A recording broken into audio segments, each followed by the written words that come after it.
मेलिफिसेंट part 1 में आपने देखा था स्टीफन ने सिर्फ और सिर्फ राजा बनने के लालच में मेलिफिसेंट के पर काट दिए थे और गुस्से में आकर उसने अरोरा को कर्स दे दिया था। लेकिन अब मेलिफिसेंट नहीं चाहती कि अरोरा को वो कर्स लगे, क्योंकि वो अरोरा को पसंद करने लगी थी। जब अरोरा कर्स की वजह से बेहोश हो जाती है तो जो लोग भी उससे प्यार करते हैं वो सब लोग उसे बचाने की कोशिश करते हैं, लेकिन कोई उसको बचा नहीं पाता। लेकिन जैसे ही मेलिफिसेंट उसे माथे पे किस करती है तो अरोरा वापस जिंदा हो जाती है।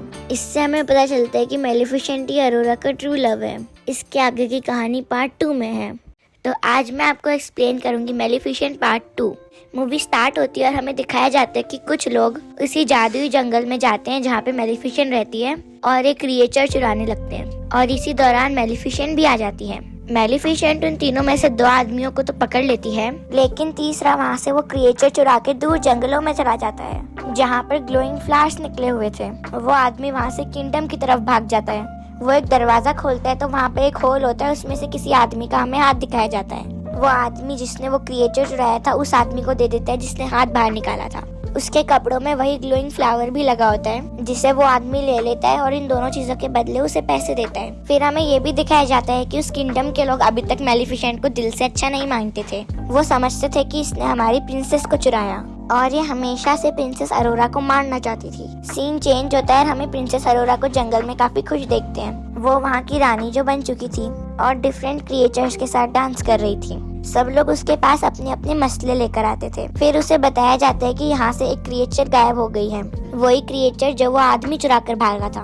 तो ये सुनकर प्रिंसेस अरोरा काफी परेशान हो जाती है। तो वहाँ पे वही छोटी हाइट वाली 3 परियां आती हैं और उसे खुश करने लगती हैं और वो उसका क्राउन लेके भागने लगती हैं ताकि वो भी उनके पीछे पीछे आए। प्रिंसेस अरोरा जैसे ही नीचे जाती है तो उसे फिलिप दिखाई देता है। वहाँ पर ये वही लड़का है जो हमें मेलिफिसेंट पार्ट 1 में दिखाया गया था।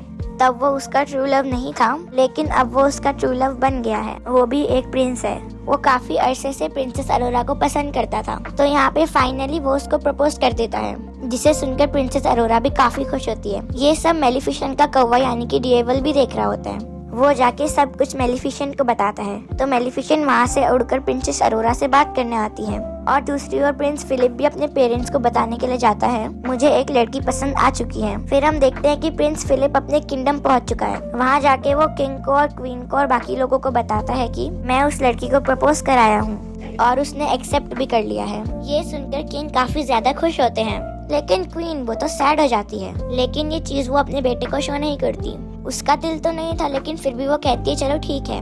प्रिंसेस अरोरा और उसकी गॉड मदर यानी कि मेलिफिसेंट को हम आज डिनर पे बुला लेते हैं। दूसरी तरफ हम मेलिफिसेंट को प्रिंसेस अरोरा से बातें करते हुए देखते हैं। मेलिफिसेंट बोलती कि तुम्हें मुझसे एक बार पूछ लेना चाहिए था फिलिप से एंगेजमेंट करने से पहले। मेलिफिसेंट कहती है कि सच्चे प्यार जैसी कोई चीज नहीं होती है, लड़के हमेशा धोखा देते हैं। तभी तो तुम्हारा ट्रू लव मैं बनी। मैं तुमसे दिल से प्यार करती हूँ, इसलिए तुम्हारा भला कह रही हूँ। तो प्रिंसेस अरोरा कहती है कि प्लीज आप ऐसा ना सोचें। अगर किसी ने आपको धोखा दिया तो हो सकता है बाकी दुनिया के लोग ऐसे ना हो। मेलिफिसेंट कहती है कि ठीक है, मैं तुमसे प्यार करती हूँ, इसलिए तुम्हारी बात मान रही हूँ। अब हम देखते हैं कि वो दिन आ चुका है जब इन दोनों फैमिली में एक साथ डिनर होता है। क्वीन जो कि प्रिंस फिलिप की मदर थी, वो अपने एक सीक्रेट क्लोजेट में जाती है। वो जब वहाँ पे जा रही होती है तो हमें ये दिखाया जाता है कि वो एक आयरन फैक्ट्री है। वो क्वीन जब वहाँ से गुजर रही होती है तो हमें ये दिखाया जाता है कि वहाँ पे वही ग्लोइंग फ्लावर होता है, उसी के साथ वो क्रिएचर भी होती है जो कि उस आदमी ने चुराया था। तो वो क्वीन जाके उस आदमी से बोलती कि जल्दी अपना काम पूरा करो, समय बहुत कम है। तभी वहाँ पर हम स्पिनिंग व्हील को भी देखते हैं जिस पर सेम सुई लगी होती है। इस सीन को देख के हमें उस क्वीन के इंटेंशन के बारे में कुछ पता नहीं चलता और फिर यहाँ पर सीन चेंज हो जाता है और दूसरी तरफ जंगल में मेलिफिसेंट और उसका कौवा जो कि इंसान की शक्ल में था और प्रिंसेस अरोरा डिनर पर जाने के लिए तैयार हो जाते हैं। प्रिंसेस अरोरा बहुत प्यारी लग रही होती है। मेलिफिसेंट जैसे ही उस किंगडम में पाँव रखती है तो सारे लोग उसे डर के छुपने लगते हैं और कुछ लोग तो अपने वेपन्स भी निकाल लाते हैं। उन लोग को ये लग रहा होता है कि मेलिफिसेंट एक बुरी चुड़ैल है, लेकिन मेलिफिसेंट इन सबको एंजॉय कर रही होती है और उन्हें कुछ भी नहीं कहती, बस मुस्कुराती रहती है। अब हम देखते हैं कि वो तीनों अंदर पहुंच चुके होते हैं, यानी महल के अंदर किंग और क्वीन के पास, और अब डिनर होता है स्टार्ट। क्वीन मेलिफिसेंट को खुश करने के बजाय लगातार उसका पुराना वक्त याद दिलाती है कि तुम ही थी ना जिसने इस बेचारी प्रिंसेस को कर्स दिया था। उसकी बातें बिल्कुल भी अच्छी नहीं लग रही होती और वो मेलिफिसेंट को ये भी कहती है तुमने तो इंसानों को भी मारा था, याद है? और मेलिफिसेंट फिर क्वीन से बोलती है आपके भी किंगडम के कुछ लोग मेरे जंगल में आए थे और एक क्रिएचर चुरा के भाग गए हैं। उनमें लड़ाई बढ़ने लगती है। तब किंग अपनी बीवी यानी कि क्वीन से बोलता है खामोश हो जाओ, कैसी बातें कर रही हो तुम। और दूसरी तरफ प्रिंसेस अरोरा मेलिफिसेंट से कहती है कि प्लीज आप इजी रहें, लेकिन क्वीन फिर भी बाज नहीं आती और अजीब अजीब बातें करने लगती हैं। वो कहती है कि अगर मेरे बेटे की और प्रिंसेस अरोरा की शादी हो गई तो उसकी असली मदर कौन होगी। ये सुनकर मेलिफिसेंट को काफी दुख होता है, क्योंकि वो खुद को ही प्रिंसेस अरोरा की असल मदर मानने लगी थी। वो अपने पर फैलाती है और एक ग्रीन एनर्जी बाहर निकालती है, जिससे सब दूर जाके गिरते हैं। क्वीन भी बिना वजह के डर जाती है और किंग के पीछे जाकर छुप जाती है, जिसकी वजह से किंग बेचारे नीचे गिर जाते हैं। क्वीन जोर जोर से बोलने लगती है कि मेलिफिसेंट ने किंग पर कर्ज कर दिया है, और अरोरा उनकी बात का यकीन कर लेती है। फिर वो मेलिफिसेंट से बोलती है प्लीज आप अपना कर्ज खत्म कर दीजिए, आप बार बार क्यों सब पे कर्ज करती हैं। फिर मेलिफिसेंट प्रिंसेस अरोरा से कहती है कि प्रिंसेस अरोरा तुम भी ये कह रही हो, मैंने कोई कर्ज नहीं किया। लेकिन प्रिंसेस अरोरा मेलिफिसेंट की बात पर यकीन ही नहीं करती, क्योंकि क्वीन ने काफी अच्छे तरीके से उसको टैकल कर लिया होता है। तभी वहाँ पर सोल्जर्स आने लगते हैं जो कि मेलिफिसेंट पर अटैक करने वाले होते हैं। मेलिफिसेंट आखिरी बार प्रिंसेस अरोरा से कहती है कि क्या तुम मेरे साथ नहीं आओगी। तब प्रिंसेस अरोरा कोई जवाब नहीं देती, बस किंग और क्वीन के पास बैठी रहती है। तब मेलिफिसेंट दुखी होकर वहाँ से चले जाती है। तब उसके साथ उसका कौवा भी खिड़की तोड़कर बाहर चला जाता है। लेकिन वहाँ पर एक और लड़की होती है जो क्वीन की साथी होती है। वो आयरन बुलेट से मेलिफिसेंट पर अटैक कर देती है, जिससे वो बेचारी ओशन में गिर जाती है। तब हम देखते हैं कि कैसल में किंग बेचारे बेहोश पड़े होते हैं, तो उनको उनके बेडरूम में ले जाया जाता है। सब काफी परेशान हो जाते हैं। तब उनका बेटा यानी कि प्रिंस फिलिप अपनी मदर से कहता है कि आप डैड के माथे में चूमे, आप उनसे सच्चा प्यार करती हैं ना, आप उनकी वाइफ हैं, हो सकता है कि वो वापस से ठीक हो जाएं। लेकिन क्वीन अंदर ही अंदर अजीब मुंह बनाती है, क्योंकि ना तो वो किंग से सच्चा प्यार करती थी और ना ही वैसी स्टोरीज पर बिलीव करती थी। वो एक लालची औरत थी।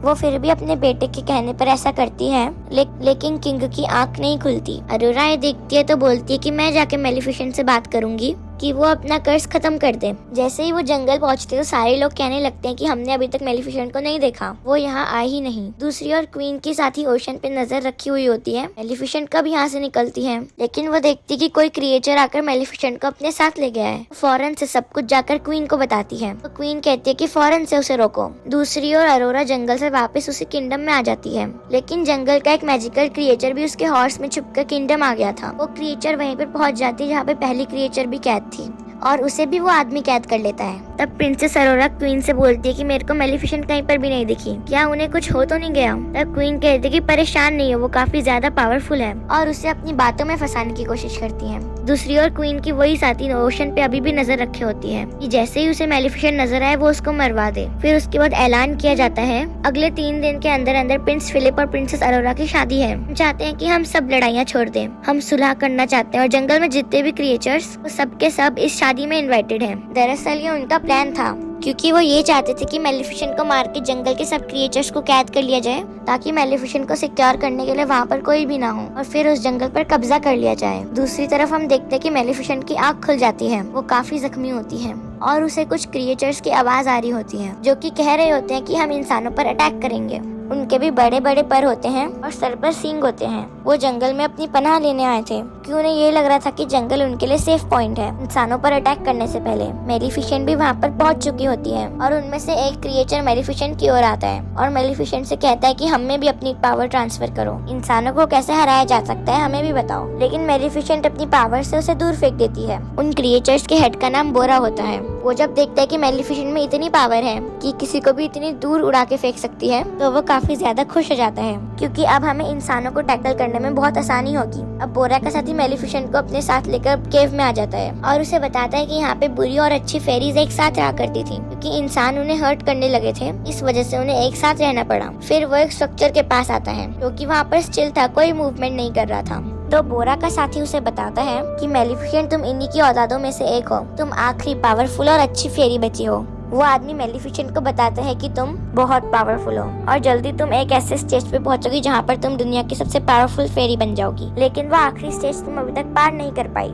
वो है प्रिंसेस अरोरा को माफ करना, क्योंकि अपनी सारी जिंदगी तुमने उससे मोहब्बत की है, उसे प्यार किया है और इसके लिए बहुत करेज चाहिए कि आप किसी को दिल से माफ कर दें। कोई किसी को दिल से माफ कर देता है तो वही इस दुनिया का सबसे पावरफुल इंसान होता है। फिर मेलिफिसेंट बोलती है कि नहीं, मैं उसे माफ नहीं कर सकती, मैंने उसे हमेशा प्यार किया, लेकिन उसने मुझे धोखा दिया। तभी वहाँ पर बोरा भी आ जाता है। और बताता है कि प्रिंस फिलिप और प्रिंसेस अरोरा की शादी हो रही है। ये हमारे पास अच्छा मौका है उन पर अटैक करने के लिए। लेकिन मेलिफिसेंट यहाँ पर चुप रहती है। दूसरी तरफ हमें दिखाया जाता है कि प्रिंसेस अरोरा को क्वीन अपनी ढकी छुपी बातों से बहुत टॉर्चर कर रही होती है और प्रिंसेस अरोरा को ये फील भी होने लगता है। फिर वो प्रिंस फिलिप के पास जाती है और उससे कहती है कि मैं सिर्फ आपके लिए सब बर्दाश्त कर रही हूँ, वरना मेरे को क्वीन अच्छी नहीं लगती है। दूसरी तरफ हम देखते हैं कि क्वीन का वही आदमी जो फैक्ट्री में काम कर रहा होता है, उस ग्लोइंग फ्लावर के ऊपर उससे वो कुछ डस्ट तैयार कर लेता है जिससे बताता है कि इससे परियां मर सकती हैं और ये मैंने मेलिफिसेंट को मारने के लिए तैयार किया है। उसे देख के क्वीन बहुत ज्यादा खुश हो जाती है। उस आदमी के पास एक छोटी सी फेयरी भी होती है। वो जैसे ही उस पर वो पाउडर डालता है तो वो फेयरी मर जाती है। क्वीन बहुत ज्यादा खुश हो जाती है। फिर वो आदमी उससे कहता है कि ये पाउडर तभी और ज्यादा बन सकता है जब आप मुझे वो ग्लोइंग फ्लावर और ज्यादा ला के दें। तो क्वीन अपने लोगों को ऑर्डर देती है, जल्दी जाओ वो फ्लावर्स और कलेक्ट करके लाओ। और जैसे ही उसके आदमी वहाँ पर पहुँचते हैं तो मेलिफिसेंट को खबर हो जाती है और वो भी वहाँ पर पहुँच जाती हैं। लेकिन तब तक बहुत देर हो चुकी थी। क्वीन के सोल्जर सारे फ्लावर्स ले जा चुके थे।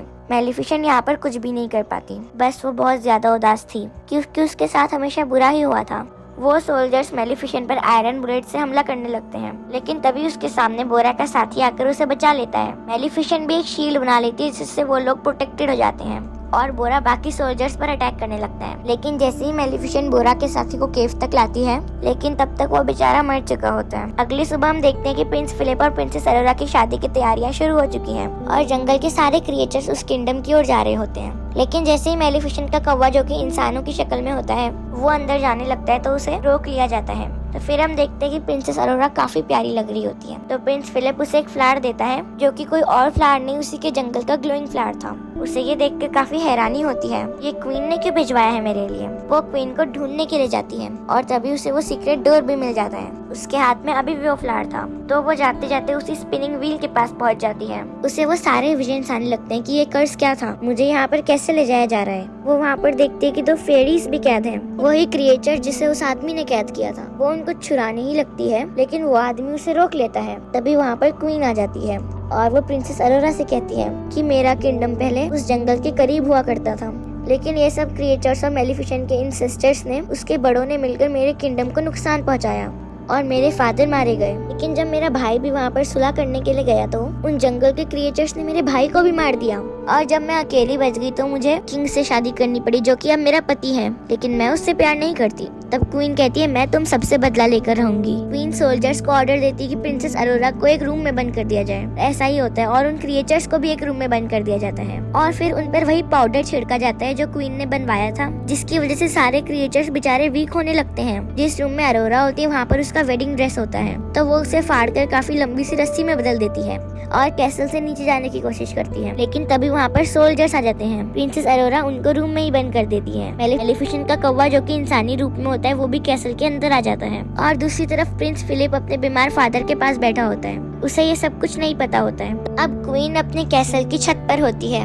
वो उस जंगल की तरफ काफी बॉम्ब्स फेंक रही होती है। दूसरी तरफ बोरा भी अपने साथियों के साथ उस किंगडम में अटैक करने के लिए आ जाता है। दूसरी तरफ अरोरा मौका पाके अपनी उसी ड्रेस से लटक कर नीचे आ जाती है किंग के रूम में, जहाँ पर प्रिंस फिलिप भी होता है। वो उसे सब कुछ बता देती है कि क्वीन ने मेरे साथ क्या क्या किया और मेलिफिसेंट ने आपके फादर को कर्स नहीं दिया बल्कि आपकी मदर नहीं दिया है। इसे सुनकर प्रिंस फिलिप काफी ज्यादा हैरान हो जाता है। इसी तरफ हम देख रहे होते हैं कि बोरा और उसके साथी किंगडम पर अटैक करने के लिए आ रहे होते हैं, लेकिन किंगडम वाले भी उन पर लगातार अटैक कर रहे होते हैं और कुछ लोगों को पकड़ भी लेते हैं। इस अरोरा को मेलिफिसेंट का वही कौवा दिखाई देता है जो इंसानी रूप में था। वो उससे कहती है कि हमें लोगों की जान बचाने के लिए यहाँ के चर्च का दरवाजा खोलना होगा और वो दोनों मिलकर दरवाजा खोलने लगते हैं। वहाँ पर जाके वो सारे क्रिएचर्स को बचा लेते हैं और वहाँ पर मौजूद छोटी छोटी फेरीज उन सुराखों में फूल भर देती है जहाँ से पाउडर निकल रहा था।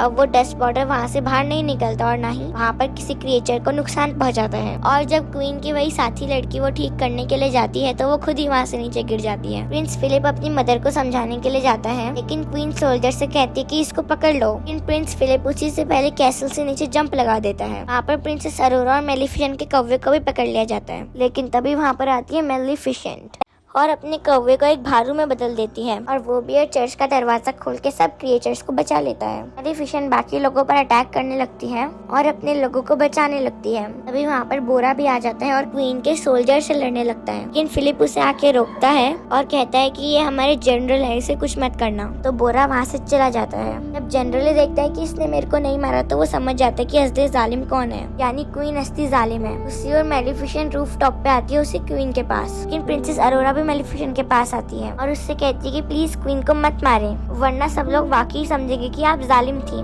लेकिन मैलेफिसेंट बोलती है कि नहीं अरोरा, पीछे हट जाओ, मुझे तुम्हारी कोई भी बात नहीं सुननी। तो अरोरा रोते हुए कहती है कि मदर ऐसा ना करे। और मैलेफिसेंट जब अरोरा के मुंह से मदर लव सुनती है तो उसका दिल काफी सॉफ्ट हो जाता है और उसके दिल में इमोशंस आने लगते हैं। और जब वो दोनों एक दूसरे को ऐसे देख रहे होते हैं तो जाहिर है क्वीन को मौका मिल जाता है उन पर अटैक करने का।